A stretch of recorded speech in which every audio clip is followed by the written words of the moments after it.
Sa loob ng isang dimensional rift, tatlong miyembro ng Hero Party, sina Goren, Eric, at Locke, ay nakipaglaban sa loob ng ilang buwan, at sa wakas ay nakapagbigay sila ng malaking pinsala, pinutol ang braso ng Demon Lord at pinilit siyang umatras pansamantala. Medyo nadidismaya si Goren na hindi nila tuluyang napatay ang Demon Lord doon, pero sa ganong klaseng sugat, hindi na muling makakapag-atake ang Demon Lord sa lalong madaling panahon, kaya naniniwala sila na makakapagpahinga na sila at makakauwi na. Excited sina Eric at Goren na makita muli ang kanilang mga pamilya dahil ang labanan na ito ay tumagal ng higit pa sa kanilang inaasahan, kaya't namiss ni Eric ang pagsilang ng kanyang anak, at nag-aalala si Goren na baka hindi na matandaan ng kanyang anak na babae kung ano ang hitsura niya, pero wala namang ganitong problema si Locke dahil wala pa siyang naging girlfriend, lalo na't wala pang pamilya. Ang tanging bagay na talagang pinahahalagahan ni Locke ay ang kanyang pananaliksik,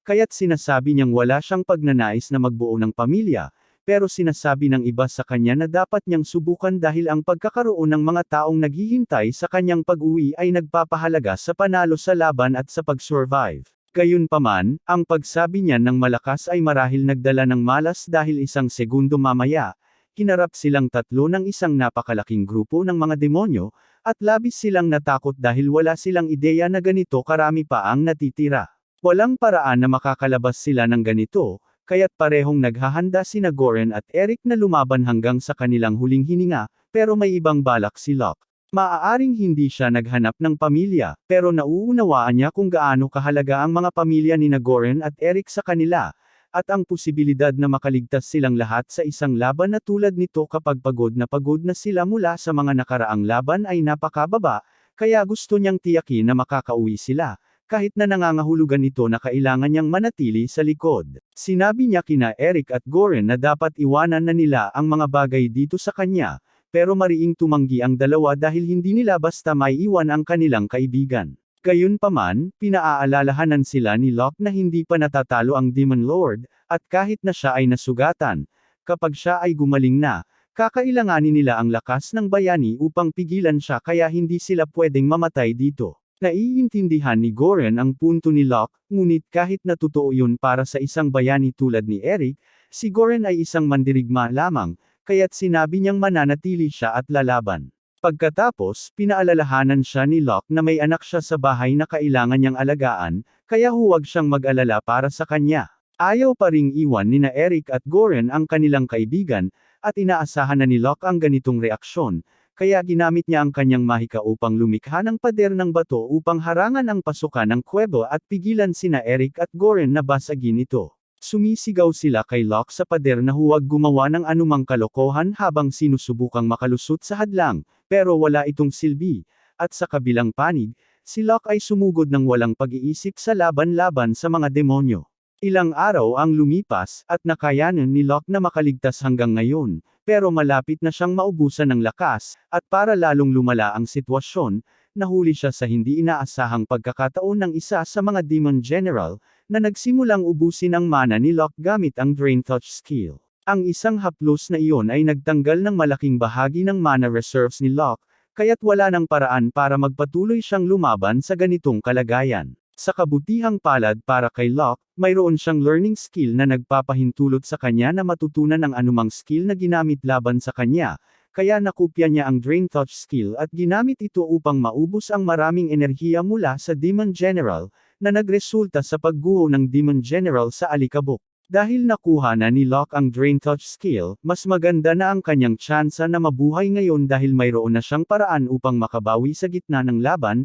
at tiyak na kakailanganin niya ito dahil alam niyang aabutin siya ng napakatagal upang malampasan ang napakalaking hukbo ng mga demonyo. Patuloy na lumalaban si Locke sa loob ng mga linggo at buwan nang walang kahit isang pahinga, at nawala na siya ng pakiramdam ng oras matapos siyang manatili rito ng napakatagal. Tuwing nauubusan siya ng enerhiya, ginagamit niya ang Drain Touch sa isa sa mga demonyo upang makabawi, at tuwing nakakaramdam siya ng antok, nagkakast siya ng spell na tinatawag na Marionette sa kanyang sarili upang pilitin ang kanyang katawan na ipagpatuloy ang pakikipaglaban kahit na siya'y walang malay. Sa ganitong paraan, siya ay naging hindi na tao at higit pang isang walang isip na makina ng pagpatay na ang tanging layunin ay puksain ang lahat ng mga demonyo, At 10 taon na ang lumipas, si Locke ay malapit nang makamit ang layuning iyon. Napatay na niya ang karamihan sa Demon Army, at ngayon ang natitira na lang ay ang Demon King mismo. Ang apoy na mahika ng Demon King ay hindi biro, kaya't balak ni Locke na lapitan siya at gamitin ang Drain Touch upang makabawi ng kaunti,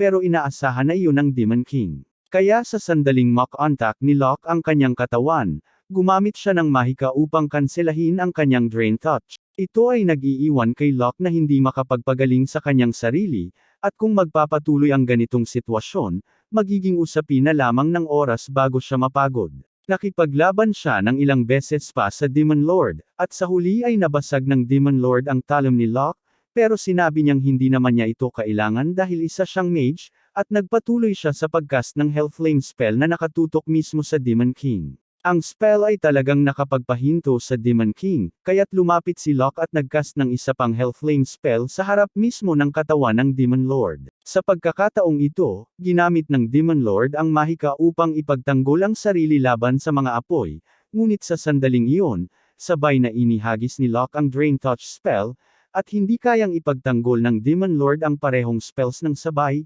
kaya siya ay nalock sa isang standoff kung saan patuloy na inaagaw ni Locke ang enerhiya mula sa Demon King upang mapanatili ang kanyang Hellflame spell, at handa si Locke na manatili doon hanggat kinakailangan upang talunin ang Demon King. Pinanatili ni Locke ang mga spell na iyon sa loob ng maraming araw hanggang sa tuluyan niyang maubos ang buong imbakan ng mana ng Demon Lord, at nang sa wakas ay muling nagkamalay siya at napagtanto na siya ay nanalo na, kinuha niya ang espada ng Demon King at ipinagdiwang ang kanyang tagumpay. Ngayon na natalo na niya ang Demon King, maaari na siyang umuwi, ngunit may kaunting problema dahil hindi niya alam kung nasaan siya ngayon. Inaasahan niyang makikita rin niya ang kanyang lungsod kung susundan lang niya ang daan, pero nawala ang kanyang adventurer's card at lahat ng kanyang mga gamit sa laban, kaya wala siyang paraan para makilala ang sarili. Sa wakas ay nakarating si Locke sa kabisera ng kaharian, at akala niya ay sobrang iba na ito kumpara sa huli niyang nakita, pero hindi niya ito pinansin at nagpasya siyang pumasok. Gayunpaman, nakalimutan niyang dala pa rin niya ang espada ng Demon Lord, kaya nang makita siya ng mga gwardya, nagulat sila at inutusan siyang huminto. Huminto si Locke at tinanong sila kung may mali, at nang makita nilang walang masamang intensyon si Locke, inisip ng mga gwardya na ito ay dahil sa simpleng pagkakaligtaan at tinulungan siyang balutin ang kanyang espada upang hindi matakot ang mga tao sa bayan. Mabait pa nga silang nagbigay sa kanya ng ilang ekstrang damit na mayroon sila, at nagpapasalamat si Locke sa kanilang magandang asal dahil wala siyang pera para bumili ng bagong damit sa kasalukuyan. Pagkatapos ay nagsimula siyang maglakad-lakad sa bayan, at ang unang gusto niyang gawin ay dumaan sa bahay ni Goren para makita kung kamusta na sila at ang kanyang pamilya, pero pagdating niya roon, nakita niya ang isang malaking mansyon. Kumatok siya sa gate at humiling na makita si Goren, pero tinanong siya ng butler ni Goren kung may appointment siya, at wala si Locke, kaya sinabi ng butler na hindi siya makikita ni Goren ngayon. Sinabi ni Locke sa kanya na sigurado siyang gagawa ng exception si Goren para sa isang matandang kaibigan, ngunit nang marinig ito ng butler, inisip niyang isang manloloko lang si Locke na nagtatangkang magpanggap bilang dakilang santo, Locke, kaya sinabi niyang umalis na siya, at wala nang magawa si Locke kundi umalis. Habang naglalakad siya sa bayan, napansin niya ang isang higanteng estatwa, at hindi niya ito natatandaan na nandyan noong huli siyang nasa kabisera, kaya tinanong niya ang isang random na dumadaan kung sino ito. Nagulat ang lalaki na hindi alam ni Locke kung sino ang estatwa sa simula, pero nang tingnan siya, inisip niyang si Locke ay isang bata mula sa kanayunan na hindi lang talaga natutunan ito, kaya ipinaliwanag niya na ito ay isang estatwa ng dakilang santo na si Locke, ang lalaking ang marangal na sakripisyo ay nagligtas sa buong mundo. Si Locke ay labis na naguluhan dahil wala siyang ideya na siya ay naging sikat na, at ito rin ay isang malaking problema para sa kanya, dahil kung lahat ay naniniwala na siya ay namatay 10 taon na ang nakalipas, mahihirapan siyang patunayan ang kanyang pagkakakilanlan. Pagkatapos ng lahat, sino ang maniniwala na nakaligtas siya at nakipaglaban ng walang tigil sa loob ng 10 taon? Sa ngayon, pumunta lang siya sa guild para tingnan kung ano ang maaari niyang gawin tungkol sa kanyang adventurer registration, pero bago pa man siya makapag-usap sa receptionist, biglang dumating si Goren na may luha sa kanyang mga mata at hinawakan si Locke bago siya hilahin sa isang pribadong silid. Narinig niya na nagpakita si Locke sa kanyang bahay, kaya't pumunta siya upang makita ito mismo, at nakilala niya si Locke sa sandaling nakita niya ito. Sabi niya, sobrang saya niya na nandyan na siya ulit, at nagulat si Locke nang makita kung gaano nakatanda si Goren ngayon, pero sabi ni Goren, 10 taon na ang lumipas, kaya natural lang na magmukhang matanda siya. Kumuha siya ng isang plato ng pagkain para kay Locke dahil sabi niya ay talagang gutom na gutom siya, at labis na tuwang-tuwa si Locke na makakain muli ng totoong pagkain dahil sa buong panahon na siya ay nakikipaglaban. Pinapanatili niya ang kanyang sarili sa pamamagitan ng enerhiyang nakuha niya mula sa mga demonyo,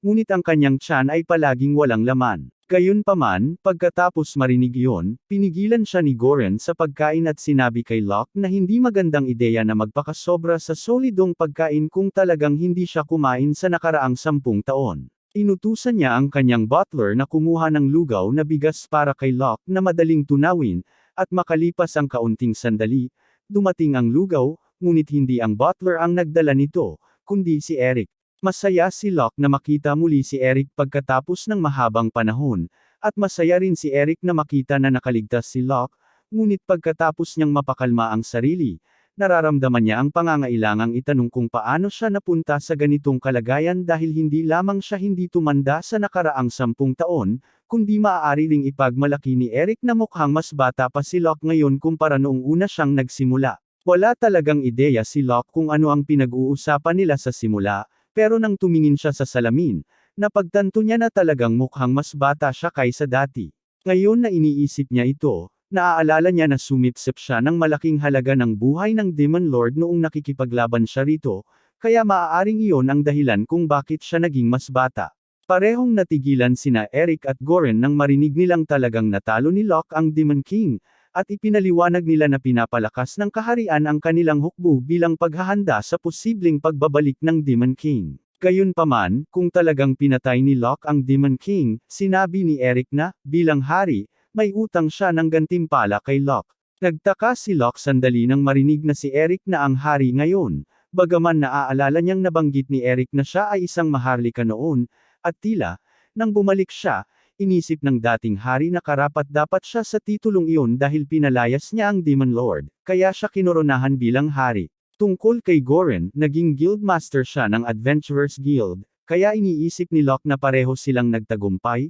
pero sinasabi nila sa kanya na kasing tagumpay siya nila dahil tinawag siyang Great Sage at tagapagligtas ng mundo. Nakatanggap pa siya ng titulong Archduke sa rekomendasyon ni Eric, at nagulat siya nang marinig na talagang nakumbinsi ni Eric ang ibang mga maharlika na payagan siyang makakuha ng ganitong titulong dahil naaalala niyang napakapiki nila tungkol sa pagiging karaniwang tao niya, pero sa oras na iyon, akala nila patay na si Locke, kaya ito ay higit na simbolikong kilos. Kung ganoon, tinanong ni Locke kung ang kanyang muling pagkabuhay ay hindi magiging problema sa mga maharlika, at ngayon na naisipan ni Eric at Goren, sa tingin nila ay magiging problema ito. Pero sinabi ni Locke na wala silang dapat ipag-alala dahil hindi naman siya talagang gustong mapansin ng publiko, kaya okay lang sa kanya kung magpanggap na lang silang patay pa rin siya. Pagkatapos ng lahat, wala naman siyang mga kaibigan o pamilya na mag-aalala para sa kanya. Tinanong siya ni Eric kung ano ang balak niyang gawin mula ngayon, at sinabi ni Locke na iniisip niyang magsimula muli mula sa simula bilang isang adventurer. Nagpull si Goren ng ilang mga koneksyon at gumawa ng espesyal na guild card para kay Locke, kaya itatago nito ang kanyang S-rank Supreme Mage class at ipapakita lamang ang kanyang F-rank Warrior class, at sa ganitong paraan, pumunta si Locke sa guild upang simulan ang kanyang unang misyon. Gayunpaman, nang malaman ng receptionist na gusto niyang mag-isa na pumatay ng mga goblin, tumanggi siya dahil nakita na niya ang napakaraming rookie adventurer na namamatay dahil sa sobrang tiwala sa sarili. Hindi kayang sabihin ni Locke sa kanya na S-rank talaga siya, kaya napilitang mapasama siya sa isang grupo kasama ang dalawang baguhan na sina Aryo at Ginny, isang mage at bio scout. Kahit na gusto niyang mag-isa, nagpasya na lang siyang tulungan na rin ang mga baguhan habang nandyan na siya. Nakilala niya ang dalawa habang nagsisimula sila sa kanilang paglalakbay, at nalaman niyang magaling pala si Ginny sa scouting, kaya hindi nagtagal ay natagpuan nila ang pugad ng mga goblin. Pumasok sila at sinimulang patayin ang maraming goblin hanggat kaya nila, pero mas marami pa rito kaysa sa inaasahan ni Ginny,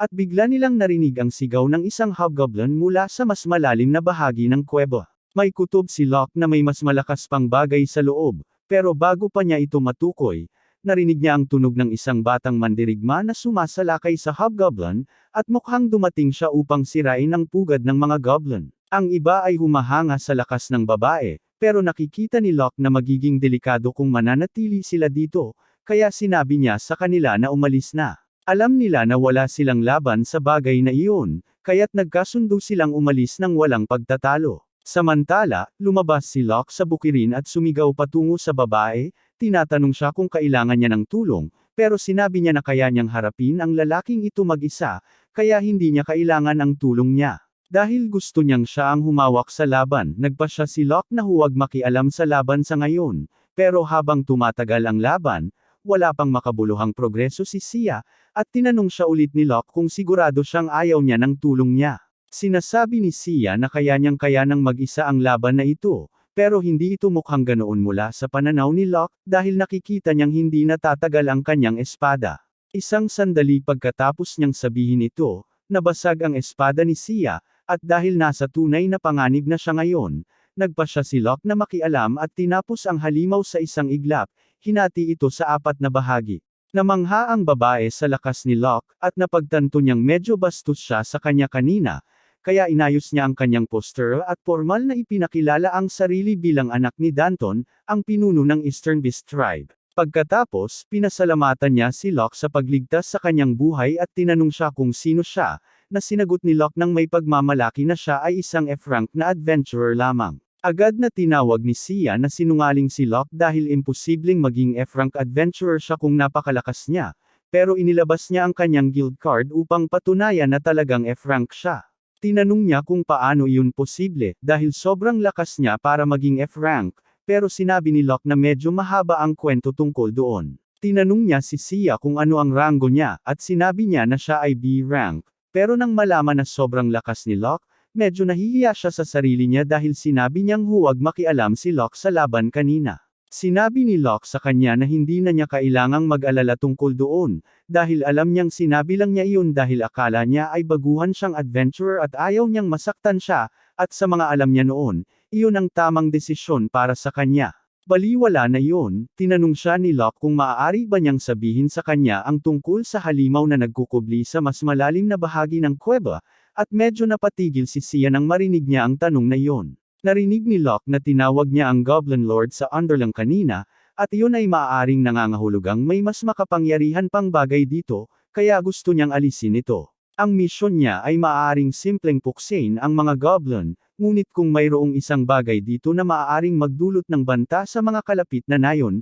gusto niyang tapusin ito. Sinabi ni Sia kay Locke na hindi magiging ganoon kadali ang pagpatay sa halimaw, dahil ang kanilang kalaban ay isang Panginoong Vampira. Iniisip ni Locke ang alam niya tungkol sa mga Vampire Lord, at sa kanilang napakataas na sigla at kakayahang magbago ng anyo, alam niyang magiging labis na mahirap talunin ang kalabang ito. Pero kung alam ni Sia na may Vampire Lord dito mula pa kanina, tinatanong ni Locke kung bakit pa siya nag-aksaya ng oras na subukang labanan ito dahil tiyak na masyadong malakas ito para sa kanya. Pagkatapos ng lahat, nahirapan siya ng husto laban sa Goblin Lord kanina. Alam ni Sia kung gaano ka-uneven ang laban, pero nagpatuloy pa rin siya sa pakikipaglaban dahil ito ay isang bagay na hindi niya kayang talikuran. Hindi talaga interesado si Locke na marinig ang mahabang kwento ng nakaraan, kaya nagpasya siyang iwan na lang ang mga bagay-bagay at hindi na magtanong pa, pero nagpasya si Sia na sabihin pa rin sa kanya ang kanyang kwento.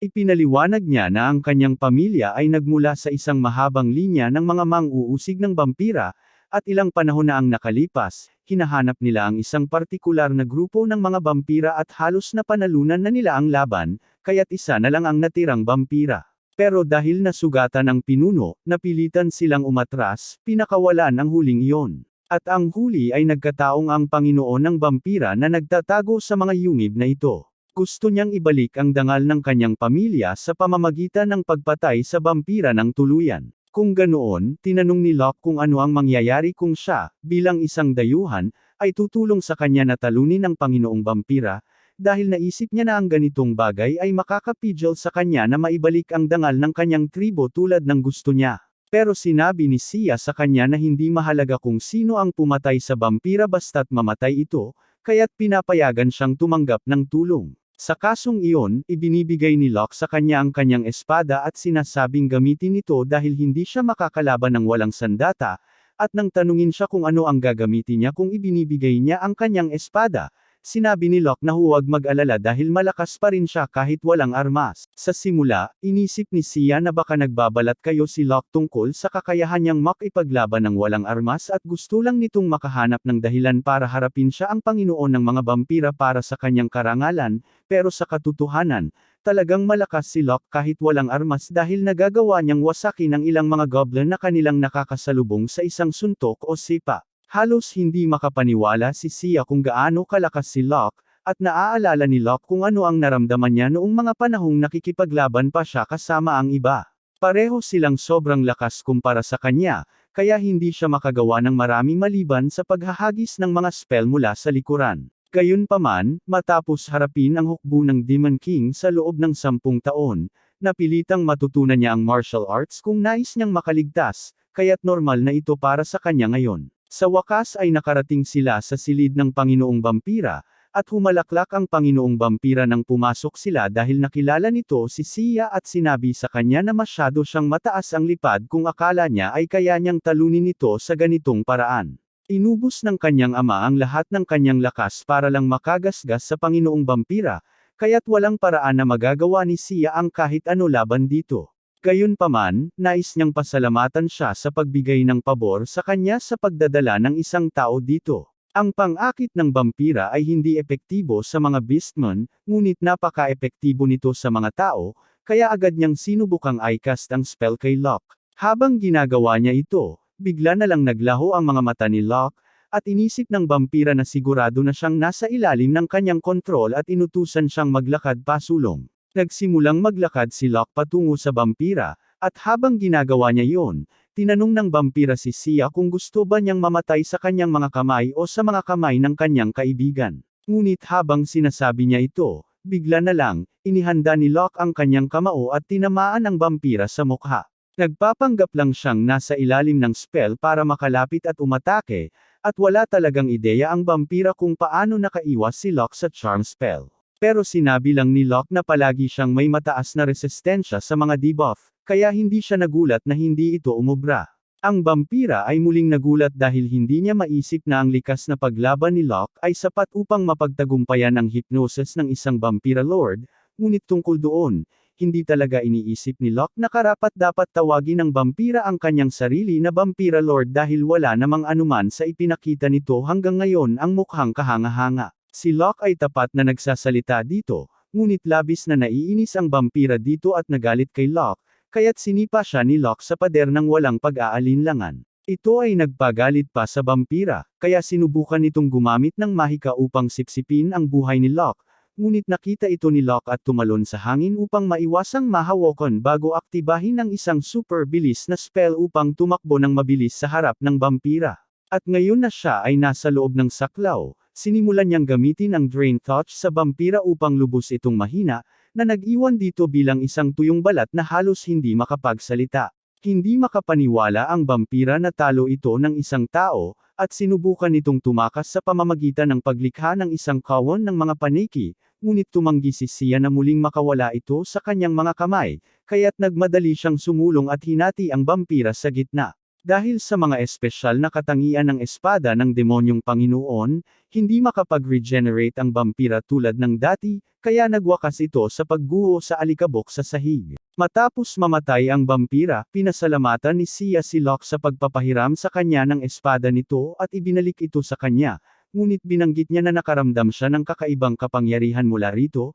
at tinanong niya si Locke kung may ideya siya kung ano iyon. Ngunit nagkunwari si Locke na hindi niya alam at sinabi na baka naisip lang iyon ni Sia dahil ayaw niyang ipaalam na ang espadang ito ay pagmamay-ari ng demonyong Panginoon. Pagkatapos, pumunta si Sia sa tambak ng abo mula sa vampira at nagsimulang maghukay dito, kaya tinanong siya ni Locke kung ano ang ginagawa niya, at ipinaliwanag niya na hinahanap niya ang sinumpang medalyon na nahulog mula sa vampira. Wala talagang ideya si Locke kung ano ang dapat na maging isang sinumpang medalyon dahil wala naman ito 10 taon na ang nakalipas, kaya ipinaliwanag ni Sia sa kanya na maraming mga panginoong vampira ang may mga medalyon na ganito sa kanilang mga katawan, at tuwing sumisipsip sila ng dugo o pumatay ng tao, sinisipsip ng medalyon ang ilang sinumpang enerhiya. Maya-maya, isang bahagi ng ulo ng vampira, na hindi pa nagiging alikabok, ay nagsimulang tumawa at sinabi sa dalawa na kahit na nagawa nilang talunin ito, hindi sila makakapagpahinga ng mapayapa dahil ang kapangyarihan ng medalyon ay malapit ng magbukas ng isang dimensional rift, at kapag nabuksan na ang portal, walang katapusang mga demonyo ang daragsa at sasakupan ng mundong ito habang ang kanilang hari ng mga demonyo ay sa wakas ay babalik. Naalala ni Locke kung gaano ka-tricky ang mga dimensional rift dahil, 10 taon na ang nakalipas, nang unang sumalakay ang Demon Lord, nakipaglaban sila hanggang umatras ang Demon Lord sa dimensional rift, at ang 3 sa kanila ay nakasunod dito bago pa man magsara ang portal. Posible nang umalis sa dimensyon ng demonyo anumang oras dahil sa paraan ng pag-andar ng rift, ngunit hindi kailanman natuklasan ng sangkatauhan kung paano buksan ang isang rift mula sa dimensyon ng tao, kaya hindi kailanman nakabalik ang iba upang tulungan si Locke sa loob ng maraming taon. Ang ideya ng isa pang pagbukas ng rift ay labis na hindi kanais-nais para kay Locke, kaya't basta-basta niyang pinutol ang medalyon gamit ang espada ng Demon Lord, at ang espada ay nagpatuloy na sumipsip ng sinumpang enerhiya, na nangangahulugang walang mga rift na magbubukas sa lalong madaling panahon. Hindi makapaniwala ang vampira sa nakita niya, pero sinabi ni Locke sa kanya na kahit magbukas pa ng isa pang dimensional rift, walang mga demonyo ang lalabas dahil pinatay na niya ang lahat ng mga ito. Ang vampira ay labis na nagulat nang marinig niya iyon, ngunit ngayon na talagang nakikinig siya, napagtanto niya na ang espada na ginagamit ni Locke ay ang espada ng Panginoon ng mga demonyo, at doon niya lang naisip na si Locke ay maaaring ang dakilang pantas, ngunit ayaw ni Locke na malaman iyon ni Sia, kaya tinapos niya ang vampira bago pa ito makapagsalita ng isa pang salita. Sinubukan ni Locke na baguhin ang paksa sa pamamagitan ng paghingi ng tawad kay Sia dahil sa pagputol ng medalyon, at sinabi niya na hindi ito problema, ngunit mas mahalaga, narinig niya ang vampira na tinawag si Locke na dakilang pantas kanina, at ngayon na iniisip niya ito, iyon ang dahilan kung bakit sobrang lakas ni Locke. Tinanong niya kung siya nga ba talaga ang dakilang pantas, at sa simula, sinubukan ni Locke na itanggi ito, pero sa kalaunan ay napilitang aminin ang kanyang tunay na pagkatao. Hiningi lang niya na itago niya ito sa kanya, dahil ayaw niyang malaman ng mundo na buhay pa siya, at nangako si Sia na walang makakaalam tungkol dito mula sa kanya. Pagkatapos noon, bumalik sila sa guild upang magbigay ng ulat tungkol sa nangyari sa kanilang misyon ngayon, at nagulat ang receptionist na nakakuha sila ng ganitong karaming goblin course, pero iyon ay dahil mas marami ang mga goblin kaysa sa inaasahan. Ipinahayag din nila sa guild ang nangyari sa Vampire Lord, ngunit habang umaalis na sila, tinanong ni Sia si Locke kung maaari niyang kausapin si Goren ng direkta at sabihin sa kanya ang nangyari. Tinanong ni Locke kung bakit pa, na-report na nila ito sa guild, kaya sinabi ni Sia na nag-aalala siya na baka huli na ang lahat kapag na-verify pa ng guild ang kwento at na-report ito kay Goren. Naiintindihan ni Locke ang kanyang punto, kaya nang makabalik siya sa bahay ni Goren, ipinakita niya ang kalahati ng medalyon at ipinaliwanag ang lahat ng nangyari.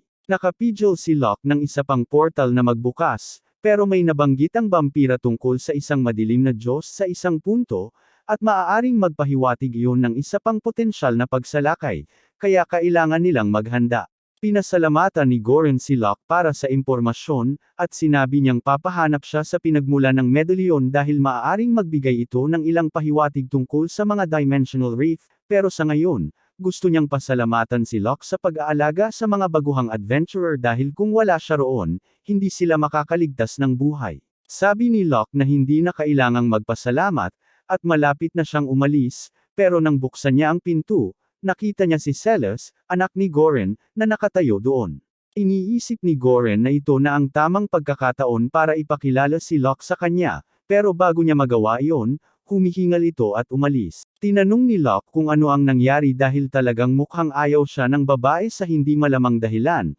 pero inaakala ni Goren na ang kanyang saloobin ay nakatuon sa kanya dahil galit siya sa kanya dahil hindi niya pinayagan itong maging adventurer. Alam niyang may talento si Celes pero ang pagiging adventurer ay isang napakadelikadong gawain, kaya gusto niyang maghintay hanggang makabalik ang kanyang asawa mula sa kanyang business trip para mapag-usapan nila ito bilang isang pamilya. Pero sa paraan ng pag-uugali ni Celes kamakailan, nakakaramdam si Goren na baka mag-sign up na lang ito bilang isang adventurer sa sarili niya, at hindi niya ito kayang pigilan, kaya sinabi niya na may pabor siyang hihilingin kay Locke. Sabi niya na gusto niyang bantayan ni Locke si Celes para sa kanya upang matiyak na hindi siya mapapahamak, at pumayag si Locke na gawin ito, pero may pakiramdam pa rin siya na hindi siya gusto ni Celes sa ilang kadahilanan. Kinabukasan, nalaman niya kung bakit dahil habang nag-aalmusal, biglang nagsalita si Celes at inakusahan si Locke na lihim na anak ng kanyang ama.